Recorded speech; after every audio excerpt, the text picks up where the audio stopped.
Olá, tudo bem? Nesse vídeo nós vamos falar sobre a água. Eu vou começar falando sobre a água no planeta Terra. Cerca de 75% da superfície terrestre são cobertos pelos mares e oceanos. A água é abundante na Terra e há aproximadamente 1 trilhão e 300 bilhões de toneladas. Pois é muita coisa. Porém, 97% desse total são de água salgada e 3% de água doce, que podem ser encontradas em rios, lagos, geleiras, vapor d'água e lençóis freáticos. A maior parte de água doce está na forma de gelo, ou seja, em calotas polares e geleiras, portanto, não é acessível. A quantidade de água na Terra permanece praticamente a mesma, sendo que uma parte é perdida no espaço pela dissociação do vapor d'água na alta atmosfera, formando oxigênio e hidrogênio. A água apresenta um calor específico muito alto. Isso significa que para uma massa de água sofrer grande variação de temperatura, é necessário que receba ou ceda grande quantidade de calor. Portanto, a água impede que ocorram grandes variações de temperaturas, tanto do ambiente aquático quanto do clima. A água é um tipo de solvente, ou seja, ela possui a propriedade de dissolver um grande número de substâncias. Por isso, é indispensável para que os nutrientes presentes no solo possam ser absorvidos pelas raízes através de uma solução aquosa. Olá, meu nome é Paula e vou continuar a explicação falando sobre a abundância dos elementos na hidrosfera. Bom, quando 1 kg de água dos oceanos é destilado, 965 gramas de água são coletados, sobrando 35 gramas de sólidos, na maioria sais como resíduos. Portanto, em média, 3,5% da água do mar corresponde aos sais dissolvidos. Os elementos presentes na água do mar em ordem crescente são o hidrogênio, oxigênio, cloro, sódio, magnésio, enxofre, cálcio, potássio e o bromo. A água também possui gases dissolvidos. O oxigênio é 2 vezes mais solúvel em H2O do que o nitrogênio.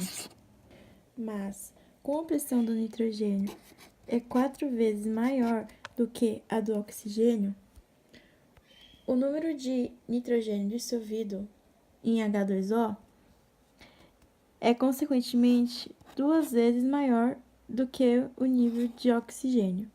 Já nos rios, a quantidade de sais dissolvidos acaba sendo menor do que os da água do mar.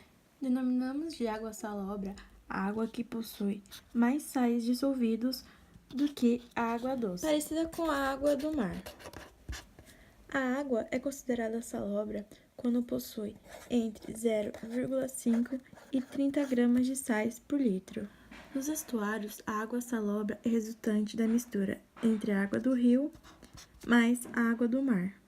A água é o componente mais abundante nos organismos vivos, constituindo 70% da massa do corpo humano e até 97% dos animais marinhos invertebrados. Além disso, a água também está presente em teor elevado nos vegetais, sendo 89%, e no leite, 88%, e também nas frutas, com 80% de sua presença. Falando um pouco sobre o conceito de água dura, ela é aquela que contém dissolvidos sais de cálcio e magnésio. A água dura nas cadeias produz explosão por causa da formação de uma crosta de sais de cálcio. A água dura não produz espuma, porque os sais de cálcio e magnésio dão precipitados como sais sódicos de ácidos graxos. Com essa reação, as águas ricas em hidrocarbonato de cálcio acabam dando origem a estalactites e estalagmites nas cavernas. Olá! Na aula de hoje eu vou falar sobre o ciclo da água. O ciclo da água é o nome dado ao processo de evaporação, condensação e precipitação das águas, que podem vir de oceanos, lagos ou rios. Tudo começa com a radiação solar, que evapora uma grande quantidade de água. O vapor é menos denso que o ar, portanto, ele sobe afastando-se do solo.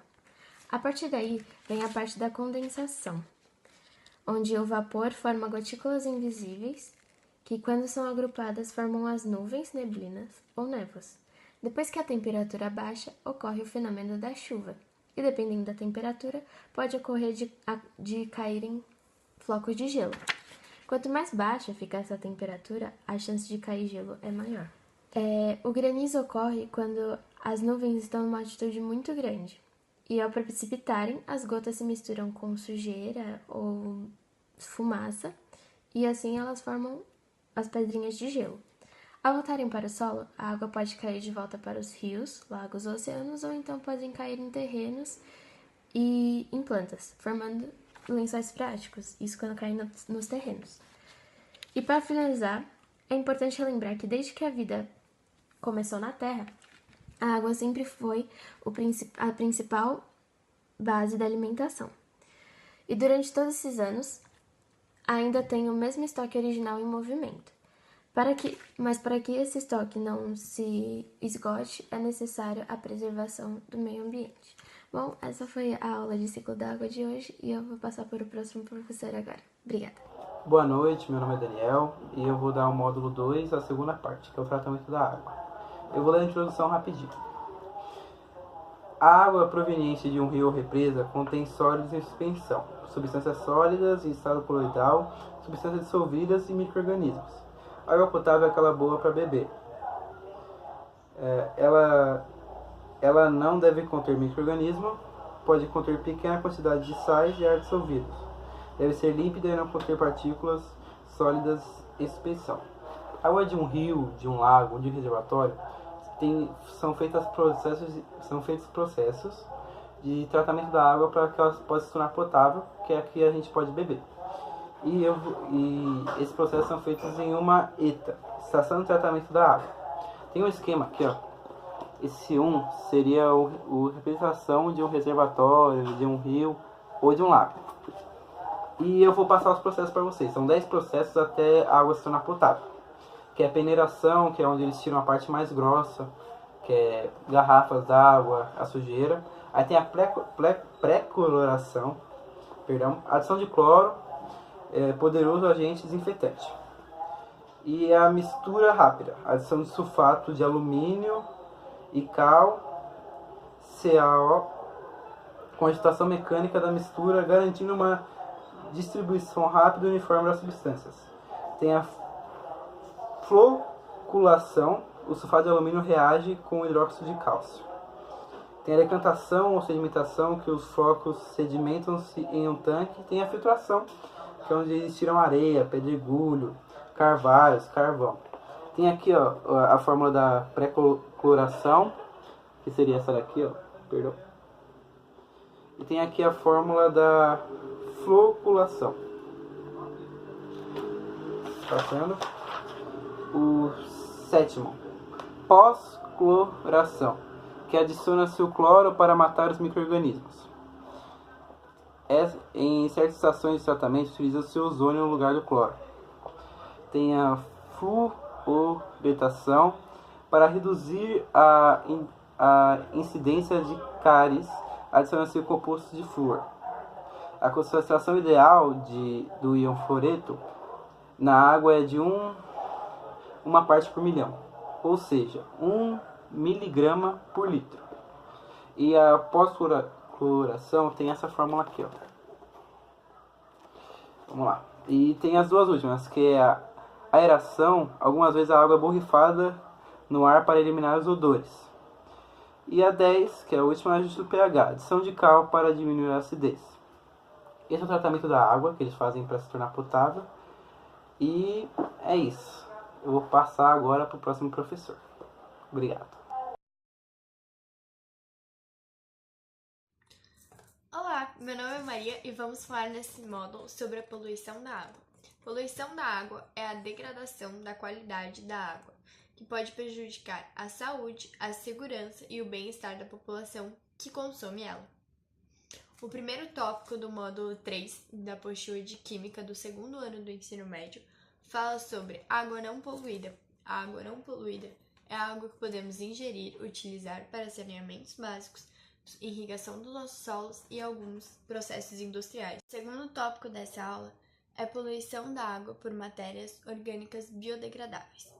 Excreção humana, matéria orgânica, decomposição de animais e vegetais funcionam como alimento para fungos, bactérias e peixes. Esses organismos, os quais eu acabei de citar, fazem a decomposição da matéria, ou seja, eles produzem CO2. O terceiro tópico dessa aula é a poluição da água por matérias orgânicas não biodegradáveis. Praguicidas é uma delas, que são substâncias venenosas que destroem e combatem organismos nocivos, como ervas daninhas, fungos e insetos. Os detergentes também entram nessa tabela. Não são biodegradáveis, mas também não são tóxicos. Combatem as bactérias e destroem elas. Mas em qualquer ambiente é fundamental ter bactérias. Fala aí galera, tudo bem? Eu sou o JP do segundo C e hoje a gente vai falar sobre a poluição da água por ácidos e bases, pelo aumento da temperatura e pelos íons de metais pesados. Para a gente começar falando sobre a poluição da água por materiais ácidos e básicos, a gente tem que lembrar que um pH de água doce propício à vida fica entre 6,5 a 8,5, sendo que os peixes conseguem tolerar de 5 a 9. E o grande problema aqui é que o lançamento de resíduos industriais químicos na água pode alterar o pH dela, causando uma grande mortalidade de muitos peixes e organismos vivos que estão presentes na água. Lembrando que as principais causas do aumento de acidez na água são as chuvas ácidas e a mineração de enxofre. Agora a gente falando sobre a poluição da água pelo aumento da temperatura, o lançamento de água aquecida feita pelas indústrias e jogada nos rios diminui o oxigênio da água. E assim também pode provocar a morte de muitos peixes e organismos e vida aquática. Agora, para a gente terminar falando sobre a poluição da água feita por íons de metais pesados, a gente tem que saber que os íons de metais pesados na água fazem com que as proteínas do nosso corpo não funcionem normalmente. E alguns dos efeitos causados por esses íons são dano ao sistema nervoso, problema nos rins, problema nos fígados, retardos mentais e pode levar até a morte. A melhor prevenção que pode ter para que esses íons não entrem em contato com a água é tentar cortar os cursos de ligação dos íons com a água, para que não haja essa poluição.